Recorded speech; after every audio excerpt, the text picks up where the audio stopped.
விஜய் அவர் பொண்டாட்டியே பாத்துக்காதவருங்க. அவரு பெண்ணை பத்தி பேச என்னங்க யோகிதை இருக்கு? அவரு பொண்டாட்டிய அவரு முதல் பாத்துக்கினாரு. அவர் பெத்த புள்ளிங்களை 27 வருஷம் ஒரு பெண்ணோட குடும்பம் நடத்திட்டு அந்த பெண்ணை விட்டுட்டு இன்னொருத்தையோட வாழற அவனுக்கு இந்த நாட்டு முதலமைச்சர் ஆக்கிறதுக்கு என்ன தகுதி இருக்குங்க? நாங்க பெண்கள்லாம் இருக்கோங்க. என் அண்ணன் தளபதிக்கு தாங்க முதலமைச்சர்னா அவருக்கு மட்டும்தாங்க தகுதி. அவரை தலைவரா பெற்றதுக்கே நான் பெருமைப்படுறேங்க நாங்க. ஆனா இன்னைக்கு எல்லா துறையிலையும் நாங்க காலை வச்சு இன்னைக்கு IAS IPS கூட போறாங்கன்னு சொன்னா அந்த படிப்பை கொடுக்குதுங்க. அழியாத சொத்து கல்விங்க. அந்த கல்வியை கொடுக்குற என் தலைவனை விட்டுட்டாங்க. தற்கூரிக்கு ஓட்டு போடுவோம் பெண்களை.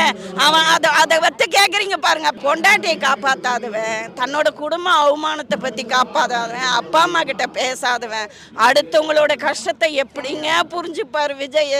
எங்க பசங்க 2 பேருமே விஜய் ரசிகருங்க. என் பொண்ணு MBA படிச்சிருக்கு, BA என் பொண்ணு சொல்லுது இவன் ரசிகரா இருந்தேன்றது நான் அவமானமா நினைக்கிறமானுதுங்க. என் பொண்ணு அப்பேற்பட்ட தற்கூரிங்க அவன்.